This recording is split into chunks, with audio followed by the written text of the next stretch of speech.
bom dia a todo mundo, todos os ouvintes. Obrigado pelo tempo que vocês vão dedicar aqui a assistir um pouquinho daquilo que a gente tem que compartilhar com vocês. A ideia é a gente estar fazendo uma apresentação geral do mercado, passar por alguns pontos, né? Colocar umas perspectivas para 2021, os anos seguintes, falar um pouquinho também de legislação de forma bem branda, mas só lembrando, sempre com foco dentro do gestor de frota, né? A gente está passando por uma revolução, a gente de fato teve uma situação muito pontual esse ano, em função da pandemia. Então a gente tem uma questão de mercado, que é a agenda, né, que a gente vai estar tentando seguir hoje, né, explorando aqui os pontos mais relevantes que a gente considerou para estar disponibilizando para vocês. Então, o que a gente vê num primeiro ponto, né? A perspectiva da queda das vendas em função da pandemia. O mercado estava indo de forma bem tranquila no começo do ano, e aí chegou lá fevereiro, março, né? E aí teve todos os problemas de forma globalizada. Aí a grande discussão no começo do ano era como que iria acontecer, né? Se essa recuperação ia ser branda, se essa recuperação ia ser leve, ia ser em V, ia ser em W, ia ser em U, né? Onde você teria uma perna um pouco mais prolongada, né? Por esses dados aqui, a gente sempre acabou colocando que a recuperação seria um V, como a gente de fato consegue observar aqui por esse gráfico de emplacamentos totais agora para o ano de 2020, né? Então, nesse contexto, o que a gente teve? A gente teve uma preocupação de entender um pouco mais se isso ia ser sustentável ou não. Cada mês que passa, a gente está de fato observando que essa recuperação já é sustentável. Em patamares um pouco inferiores ao que a gente via nos próximos anos, né? Eu acho que esse próximo gráfico ilustra um pouquinho isso, né? O gráfico em cinza aqui, a gente tem o V desse ano, e aí os outros dois, né, em azul 2018 e em laranja 2019, mostrando de fato que a gente está um pouco aquém daquilo que o mercado estava praticando até então. Mas, de qualquer forma, o que a gente tem, né? A gente tem uma recuperação. O que a gente considera que essa recuperação vai ter? Em função dos números pré-crise, né, a gente entende que para 2021, 2020, do começo de 2022, a gente vai ter um patamar entre 80% e 90% daquilo que era praticado, né? Então, a gente vai ter os emplacamentos totais em aproximadamente entre 80% e 90% daquilo que era praticado. Mas o que é interessante observar, né, é esse outro elemento que a gente acabou destrinchando entre, né, os carros de passeio, os comerciais leves, né, até 3,5 toneladas, e os pesados, incluindo os ônibus. A gente percebe as escalas, claro, que alteram cada gráfico, você tem quantidades distintas, né, mas é interessante observar, de fato, essa recuperação. A gente vê os perfis muito assemelhados daquilo que a gente estava observando, mas o que se destaca nesse último mês agora, em setembro, as escalas estão com a nomenclatura aí, com todas baseadas em 2018, mas enfim, em setembro a gente percebe os comerciais leves ainda com os números de 2020 acima daquilo que foi observado em 2018 e 2019. Então mostra de fato uma recuperação bem surpreendente um pouco nesse mercado, né? Os carros vêm praticando, os comerciais, os carros de passeio, né, vêm praticando aí uma retomada consistente mês a mês e atingindo novamente, a gente enfatiza esse patamar de 80% a 90%. Já a questão dos comerciais pesados, a gente vê uma flutuação, é um mercado muito instável, né, com bases e com problemas que já vem se alastrando desde 2014 aproximadamente. Então a gente vê um mercado bem desequilibrado. É um número pequeno, mas extremamente relevante, claro, para quem atua com implementos, quem atua com os próprios caminhões, né, as montadoras que estão atuando nesse segmento. Bom, falando um pouco mais, acho que é importante, por que as vendas são importantes a gente estar observando? Porque isso, querendo ou não, vai atingir a questão de economia, né? A gente prevê uma recuperação plena para o final de 2021, começo de 2022, está cada vez mais esse cenário se ilustrando. Mas o mercado está muito estável, né? A questão da diferenciação entre vendas diretas e vendas varejo, né? Qual a diferença? Vendas diretas é aquela cujo CNPJ é o da própria montadora. E o varejo é a pessoa física que vai dentro de um concessionário adquirir um veículo. A gente vê uma estabilidade muito grande, né? A gente tem aí um leve U, né? Uma tendência de estabilidade, número até o year to date agora de 2020 está bem um pouquinho abaixo, 2 pontos abaixo daquilo que a gente observou em 2019, mas é uma tendência de fato de recuperação, o número vai fechar muito próximo disso.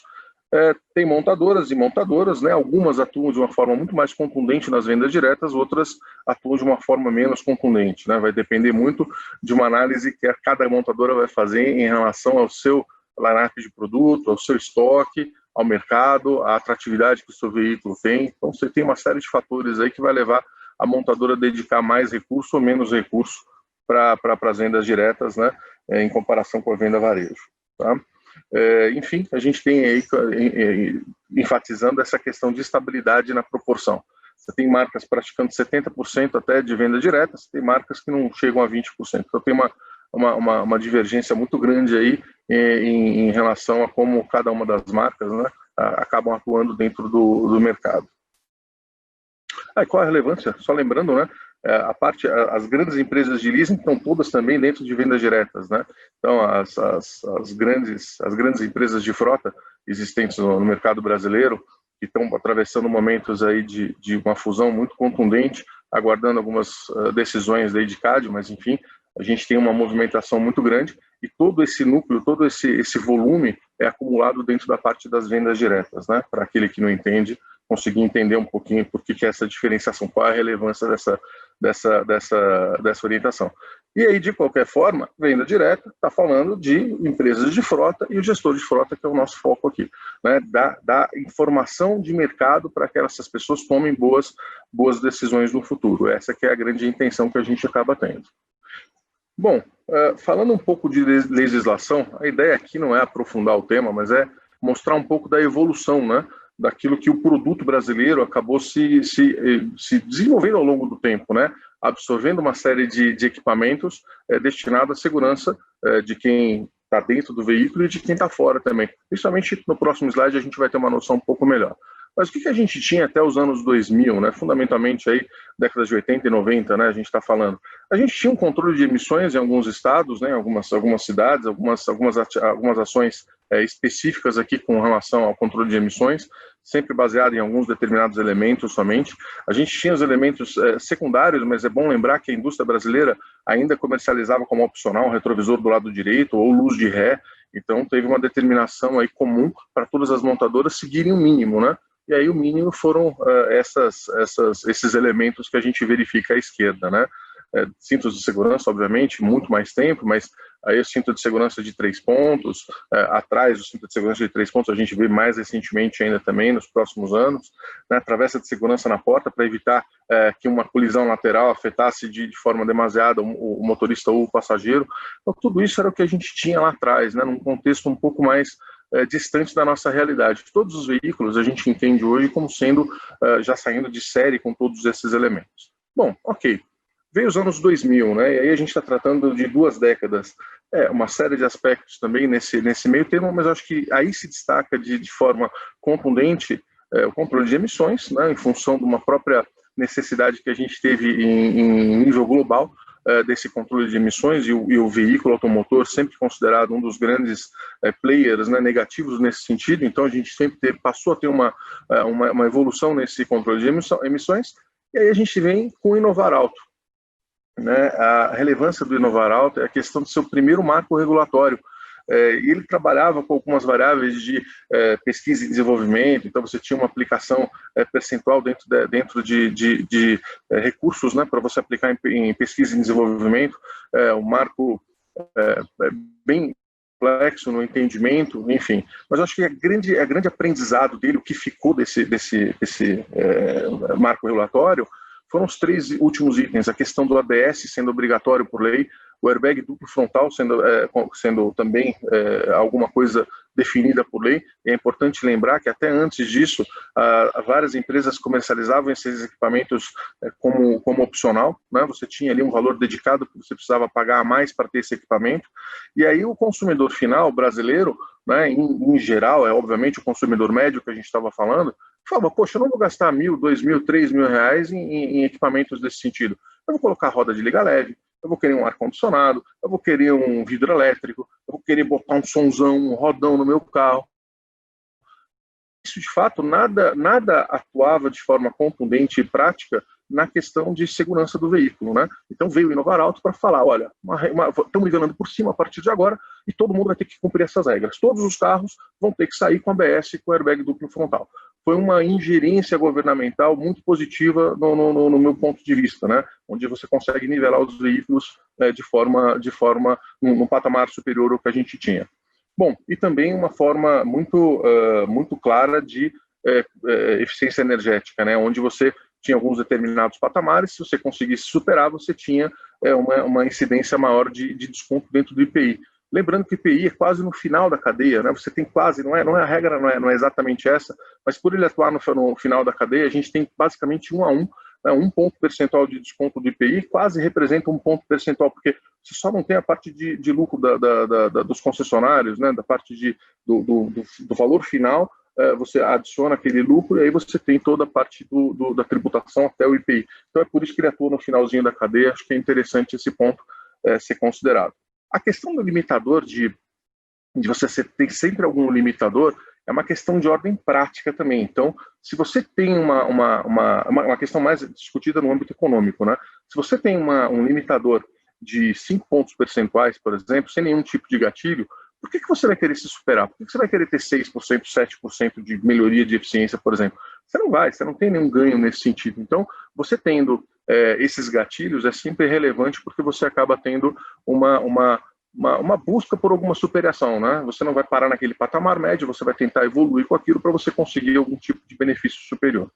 Bem, fechamos aí o que a gente via até basicamente, né, no final desse ano, e aí a gente entra no próximo cenário que a gente tá estudando e está presenciando. Não vou ler absolutamente todos os itens desse slide, mas a gente tem um foco muito grande, né, do Rota 2030, né, Rota 2030, tem as duas formas de falar, a gente escuta no mercado, né? Então, a Rota 2030, a gente tem um controle mais contundente de emissões, a gente vai ter também um foco muito grande em pesquisa e de desenvolvimento, onde você vai ter uma série de implementações ano a ano, com descumprimento ainda por cima das metas que você não atingir, né? E alguns itens obrigatórios, né? Sendo eles a rotulagem automotiva, a eficiência energética, novamente com a questão da superação do bônus, e de segurança. O ponto da direita, a segurança inicial, a gente percebe que é uma forma muito mais contundente de ação do motorista, do produto com relação ao meio e o próprio passageiro.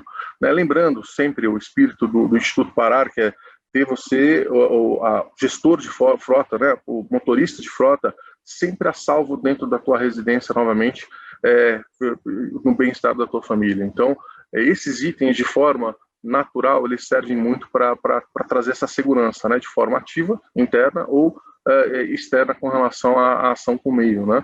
Então, alerta de visibilidade terceira não é única e exclusivamente a sua preocupação ali. Você que vai ver o seu meio, ver se não tem uma criança atrás. Quantos e quantos casos a gente tem pessoas famosas, inclusive, com perda de familiares aí com relação a ter atropelado dando uma marcha ré no veículo. Então, vem uma série de situações, de fato, para ter uma proteção um pouco mais generalista. De produto, né, para o veículo ser melhor para o mercado brasileiro, e aí também tem uma questão de ser melhor para o mercado internacional, porque o nosso produto sim é defasado com relação ao que a gente encontra no exterior, mas esse é um tema para uma outra discussão, né? E focando novamente na questão da segurança, aqueles extras, né? Então, o atingimento a superação daquelas metas obrigatórias iniciais, a gente vai ter alguns determinados descontos também atuando no ponto final da cadeia, no IPI. Bom, um outro tema extremamente relevante aí que todo mundo acaba perguntando, temas de basicamente todas as palestras e eventos que a gente verifica hoje dentro do mercado brasileiro e internacional também, né? E o futuro, o que vai acontecer? A gente vai ter carro elétrico e autônomo, vou poder entrar no carro aqui em São Paulo, dormir e acordar no dia seguinte em Brasília, com minha família em segurança? Veja bem, né? É uma questão aí de mais longo prazo. Vai ser o futuro? Vai ter uma série de veículos, uma série de empresas que já te possibilitam grande parte de autonomia veicular, né? Mas a prática né? Vamos falar parte de um cenário ainda de combustível, né? O que a gente tem? A gente tem, ano a ano, e o gráfico à esquerda mostra exatamente isso, uma evolução contundente, né?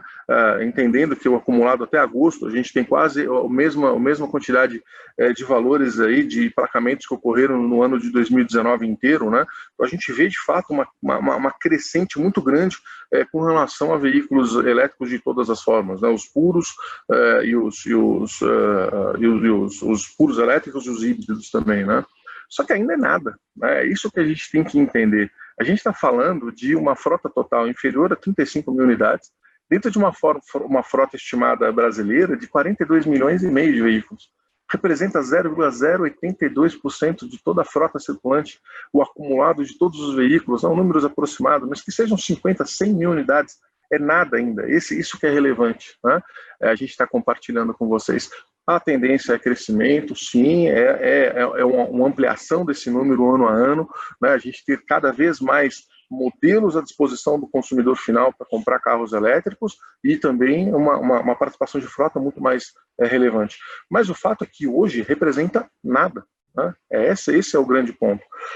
É o desenvolvimento, é o futuro, ninguém nega isso, é uma tecnologia muito onerosa para você estar desenvolvendo a questão de bateria, de todas as plataformas. Você vê empresas que você nunca imaginou na tua vida que iam estar compartilhando algum tipo de estrutura. Você vê uma Mercedes numa joint venture com uma BMW para desenvolver essas novas tecnologias, como parte de elétricos e parte de veículos autônomos também. É bem interessante ver essa movimentação, você vê todas as marcas atuando nesse cenário de veículos elétricos, que é bem interessante. E algumas muito tradicionais, focadas também dentro do atendimento dos carros autônomos, né? Eu tive a oportunidade de ver uma palestra do João, né, o número 1 da frota, o número 1 da Volvo Cars do Brasil. Ele falou o que era interessante, né? Ele falou, poxa, eu curto carro, eu gosto de carro, é muito gostoso a gente ter a sensação de poder acelerar, poder sentir aquele vento na cara, e que o carro elétrico, de fato, o autônomo elétrico não traz exatamente esse tipo de sensação. Você tem um comportamento dinâmico do carro muito diferente. Mas o que ele falava? Ele deixava bem claro o seguinte: poxa, é muito bacana, é o prazer de você poder dirigir, ótimo, indo no final de semana com a minha família para a praia. Mas para o meu trabalho, nas palavras dele, eu moro em São Bernardo e trabalho na região da Benini, é um inferno. Então você ter essa possibilidade de ter um carro autônomo é muito bacana. Está em desenvolvimento, a gente vai ver ano a ano esse desenvolvimento também sendo cada vez mais presente em todo o mercado. Isso atua de forma direta também com a questão de gestão de frotas, gestores de frota, que a gente vai ter uma situação onde vai ter uma redução muito contundente de acidentes, né? Os carros vão estar se locomovendo sozinhos, sem a interação humana, sem o erro, sem a possibilidade de erro humano, né? Então, é interessante. Mas é um futuro, né? É um futuro aí de acima de 10 anos para o mercado brasileiro, de forma bem clara mesmo. Bom, é isso. Eu agradeço a todos os que tiveram a paciência de me escutar. E eu agradeço, claro, sempre o Instituto Parar. É um prazer e um orgulho muito grande fazer parte desse time de ótimos profissionais focados dentro da parte de gestão de frotas. Meus contatos seguem em anexo. Por favor, fiquem à disposição para entrar em contato comigo para o que desejarem.